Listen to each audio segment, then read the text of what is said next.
Hey everybody, I'm unexpectedly in the studio today with a bit of spare time because I had some work cancelled.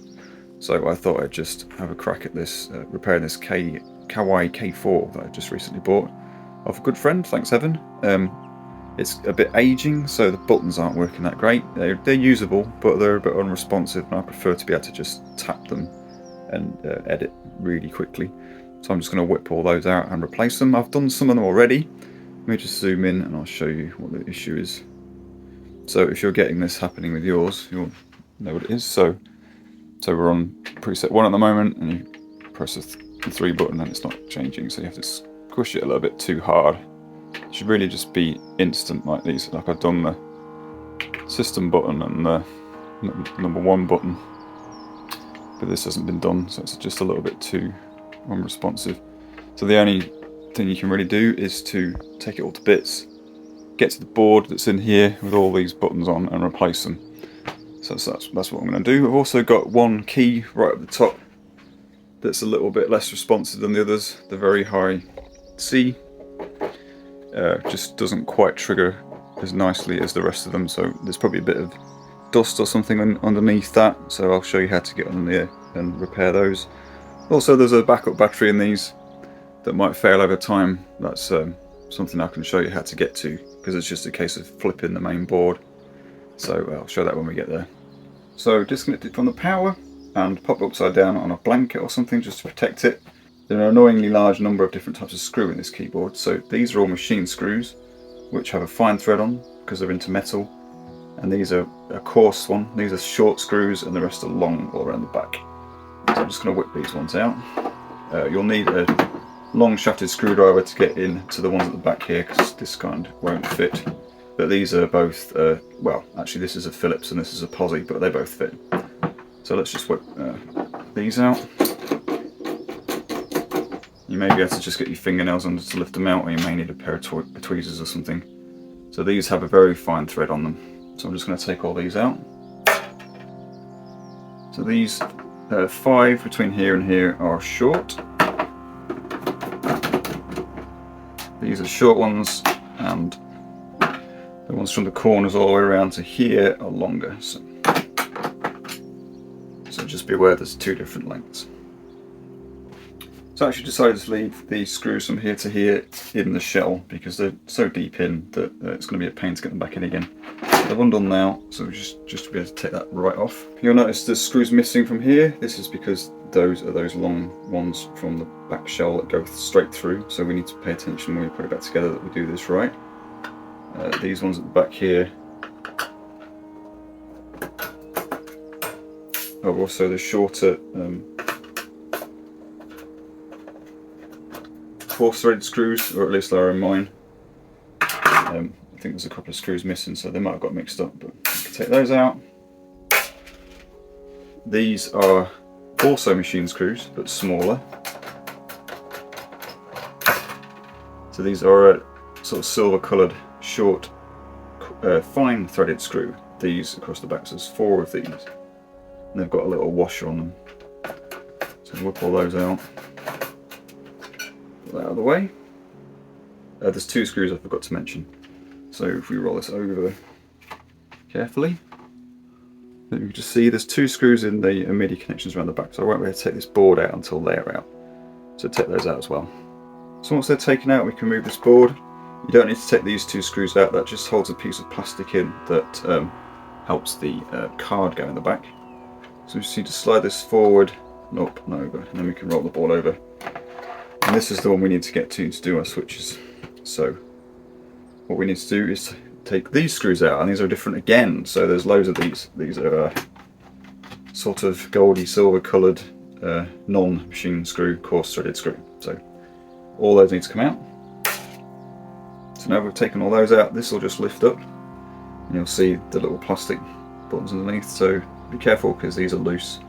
You don't want to mix those up really. We don't have to work with it attached to the main board. This little clip here undoes. So this side of the clip we can lift up with a screwdriver. So if you just get something in and pop it up, this will come loose. So once this clip is up as high as it will go, the cables will just come out and you can take the board out. And there are our buttons. You can maybe be able to see that the ones I've already done are a different colour, so we've got to change all these black ones. So over the bench you can see each one of these switches has 4 pins that come through, so we need to get rid of that solder. So what we're going to use is a solder sucker. Some people use a kind of gauze that draws the solder away, but I've got one of these. So you press the plunger in and then you press the button and it sucks the solder away. And so we need to do that right above one of these pins. So I'll have a quick go with the camera rolling, but I may need to move it because it's in the way. So just heat the solder up, pull the solder away, and then remember to eject it away from the board because bits of solder will fall out. And we just need to gradually do that until all the solder's gone from around the pins, and then we can pull the switch out. So now around this switch you should just be able to see some little black rings appearing where the solder's been sucked away, so there's hardly any solder holding this in now.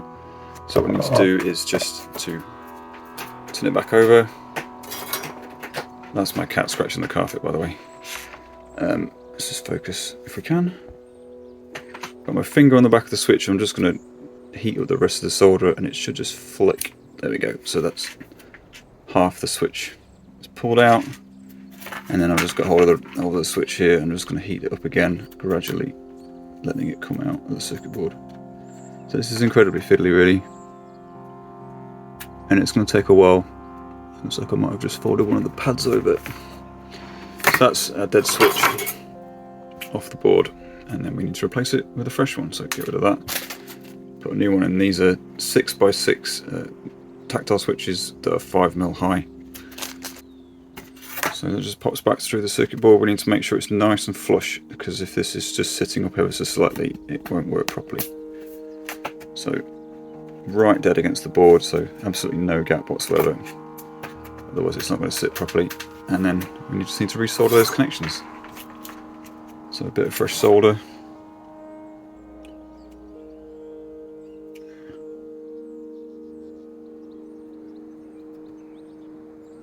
Just reflow all around the pins to solder it back in. There we go, that's our fresh switch in. So if you're going to do it to all of them, we need to do that 31 times. So I'll be here a while, so I'm not going to record that. So goodbye. So after quite a bit of work, I've finally managed to get all those switches in. Got a big pile of solder that's come out there and a big pile of dead switches. I didn't think to mention about the fact that you really do need some sort of extraction when you're soldering, so I set up my extractor. I didn't want to run it while we were filming because it's a bit noisy. I kind of got a bit better at desoldering as I went along. This isn't the best desoldering tutorial on YouTube by any stretch, but I still managed to do it despite not being very good at it. So if you want to know more about desoldering, probably go check out somebody else's video. But I think this has been successful. I'm just going to do a bare minimum reassembly and just check that all the switches are working fine, and then we'll see what happens.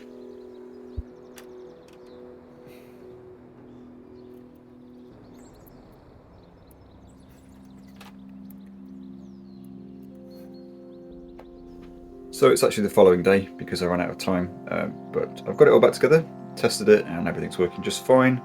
So no need to worry about that now. So I'll demonstrate that later, all working nicely. Just before I forget, here's your battery. So if you're getting, I'm guessing your presets are blank, or maybe there's an error message or something, not quite sure what happens when the battery runs out in these, but it's here. And all you need to do to get it out is just push it forwards into the little holder and then lift it. I'm not actually going to lift it out because I don't want to erase my work, but push it in and lift it, and then you can put a fresh one in, and they're a CR2032. And if you ever fancy upgrading the operating system, or rather the firmware, that's this chip here. Evan and his brother, I believe, already did this, which is why this is version 1.4, which is the highest version you can get. You can buy these online, or you can download the ROM image and burn it to an EEPROM yourself to install it there. So I've just got the keyboard to sort out. So the highest key is this one, because I've turned it around. So I've got to take this board off. So it's in two, so we only need to take the top half off because I'm only doing one key, and luckily it's right at the end, so I only need to peel a little bit of the silicone rubber stuff back. But I need to take all these screws out here, the top ones, not the ones that you can see through, they're part of the metal. Just this, just to take this board off. And again, it's a different type of screw. So these are, let's see, I can't remember.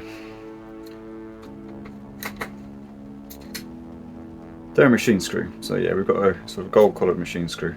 So all these need to come out. I'll just pause a minute. So I've got that far, but I've decided that I need to take these screws out as well to free all this up, because the whole thing needs to move forward, because there's some little catches here. It really just needs to push against there, and I can't do that because of the stiffness of this ribbon cable. I'm going to leave those plugs in, but I'm going to take all these screws out too, and then we should be able to lift the entire thing out. So now I should just be able to lift this whole thing here. It all moves quite easily now. So there's little black clips here that take the circuit board in a kind of slot. I'll maybe show that a bit better when I put it back together. But now we can turn this over, and what we need to do, oh look, it's on its own little rubber. So these great big long rubber strips are what press down on a contact underneath. In fact, two contacts, and it's the timing difference between these two that gives us our velocity. But I only need to take this top one out. As you can see, it just pulls out, and there's just little tiny little rubber lugs that stick through, and they go through the circuit board.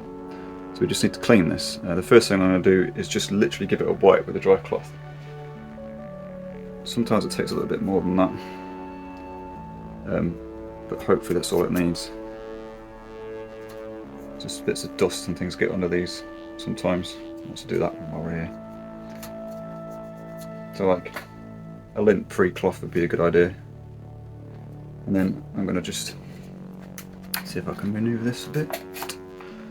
Literally just going to press it down until the lug starts to come through. And then, I don't know how well we can see that. It should either pop through or just start to come through, and then you can sort of get hold of them and pull them just to make sure that they're nice and flush. So that should just sit nice and flat again, and hopefully that key now works.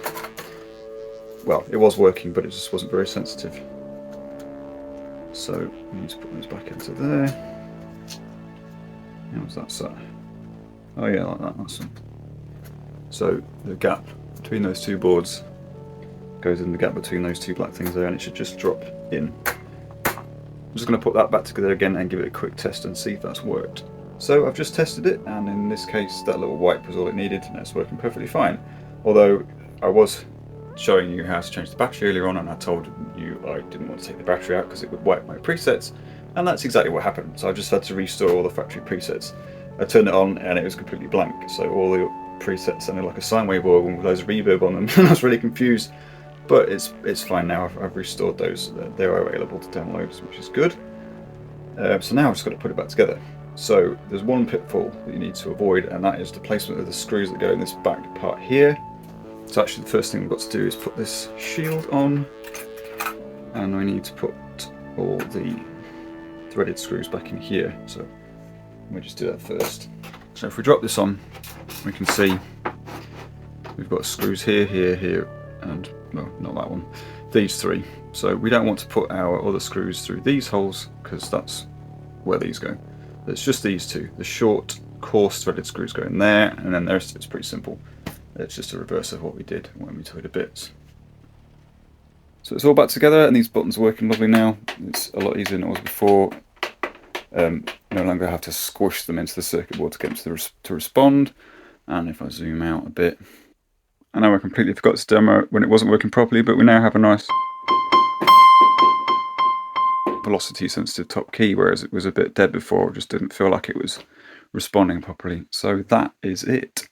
Not the most exciting video in the world probably for most people, but I will be demoing this keyboard a bit more in the future now I've got it all neatly working properly and just going through its functions and stuff probably at some point. So thanks very much, and I'll catch you in the next one. Cheers.